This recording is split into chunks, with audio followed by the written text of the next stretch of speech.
We have the honor of making this year's Call of Duty called World War II. Our chance to tell the epic, gritty, visceral story of the world's greatest conflict. There is a genuine interest in producing a product that is historically authentic. Every part of this game has been researched and nuanced and studied and scanned and photographed. We really tried to get the respect and the details right of the game. Is that a black man in a Nazi uniform? The brotherhood, the camaraderie, the guy next to me. Or girl. The weapons, vehicles, the tanks, even the cars you might see on a city street.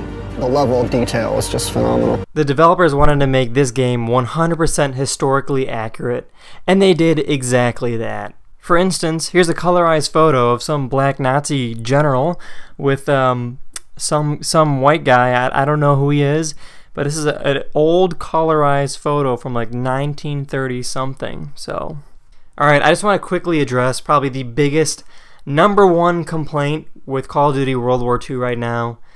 And it's the fact that you can play as pretty much whoever you want in the multiplayer. The campaign itself, we know it'll be strict. It'll be a bunch of white dudes fighting a bunch of white dudes. But it just feels a little strange, kind of awkward, a little out of place.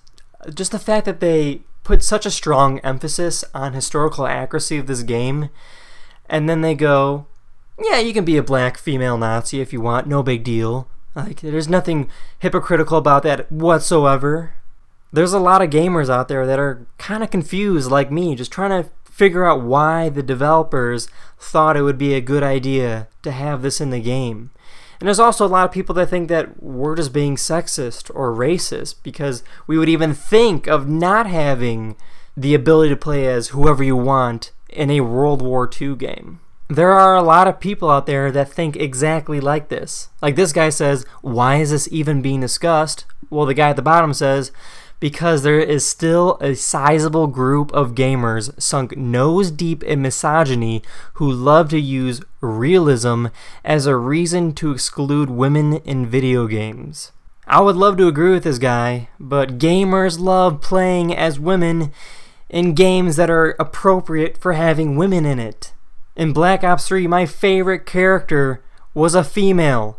And guess what? There was no historical references whatsoever in that game, so it was appropriate to have a female in the multiplayer. Overwatch is loaded with women or female-like creature things, whatever you want to call them. They're hot, they're beautiful, and dudes love playing as them. The problem is that when you advertise a game that focuses on historical accuracy and you fail to deliver that product, then that's false advertising. You're not delivering the product that you promised. I'm not upset or anything. I'm not triggered that there's, black men and females and fighting for the Nazis. I'm just confused. It doesn't make sense. Like, where is the logic? What black dude would voluntarily fight for the fight for Nazi Germany? I'm just trying to understand the logic here, folks. It doesn't make sense. Why would they focus on historical accuracy and then not give you historical accuracy? That being said, this game is still going to be outstanding. It's going to be amazing. It's going to be one of the best Call of Duties ever made. Alright, look, I did not know the game was going to be this good. I had no idea. I had zero clue the multiplayer was going to be this much fun. Look, I haven't played it yet, but damn, that looks like a good game. That looks like a damn good game, and I am so excited. I haven't been this excited for Call of Duty since, what, Modern Warfare 3 or something? God, it's been a while. It's such a weird feeling. I feel these endorphins just going through my body because I'm pumped, I'm hyped, I'm excited to play a good Call of Duty. So after watching a few minutes of multiplayer gameplay, I just kind of want to quickly highlight some of the things that I've seen so far and what I like and what I dislike.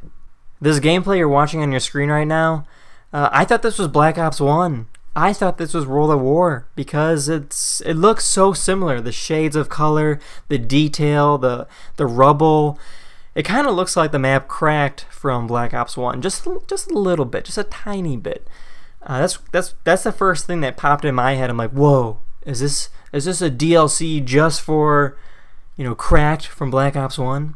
I don't know, that's the vibe that I'm getting from this gameplay, and that's a good thing. I mean, I will gladly take a clone of Black Ops 1 multiplayer. The first thing that I saw that made my jaw drop was when I noticed that you can take off your suppressor in the middle of a match, and then if you feel like, just put it back on. You don't have to go back to the lobby and do it that way. You can actually take off your suppressor like an actual soldier could.